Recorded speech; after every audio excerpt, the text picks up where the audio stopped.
The Bible says in Titus chapter 2 that the grace of God that brings salvation has appeared to all men, teaching us, denying ungodliness and worldly lust. Now notice that? Now people say, well, we need to teach that, to deny ungodliness and worldly lust. No, friend, listen carefully. It says the grace of God. What's the subject? The grace of God. The grace of God that brings salvation has appeared to all men, teaching us. It's the grace that teaches us. Grace is an amazing teacher. It will put people under grace. Grace will teach them. Yes, we teach them grace. Praise the Lord. We teach them grace, and grace will teach them from within. The grace is an amazing teacher. Hallelujah. And when we put people under grace, the Bible says clearly in Romans 6:14, sin shall not have dominion over you, because you are not under law, but you are under grace. Hallelujah. Now, friend, just take the word of God. This is the word of God. Nothing can be more clear and certain than this scripture verse. Praise the Lord. It says, sin shall not have dominion over you, because for you are not under law, but under grace. You are not under who you are before God. You are under what God is to you. You are not under your efforts, your works, but you are under God's finished work for you. Praise the Lord. Hallelujah. You're under unmerited favor.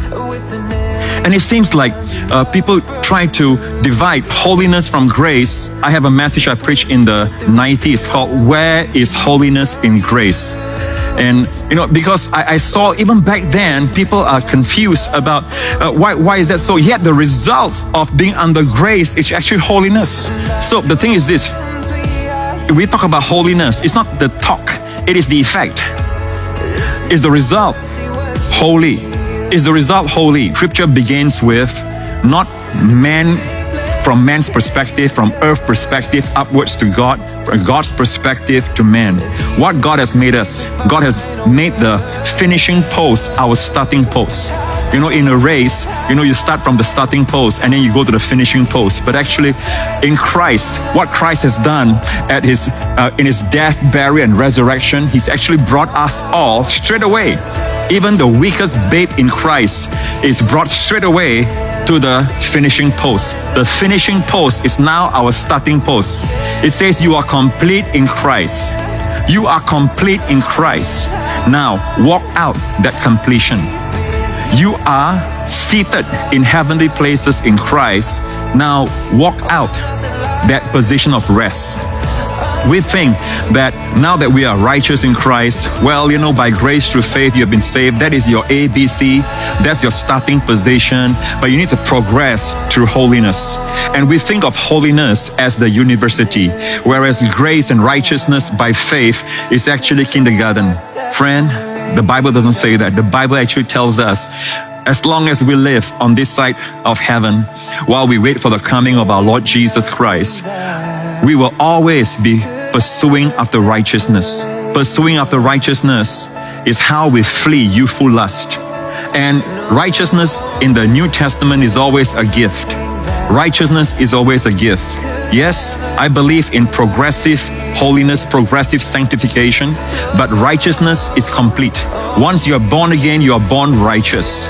You were once a sinner, but once by grace through faith you are saved, you are righteous in God's eyes. Holy and blameless. You are the righteousness of God in Christ, the Bible says. And it's important we remember this.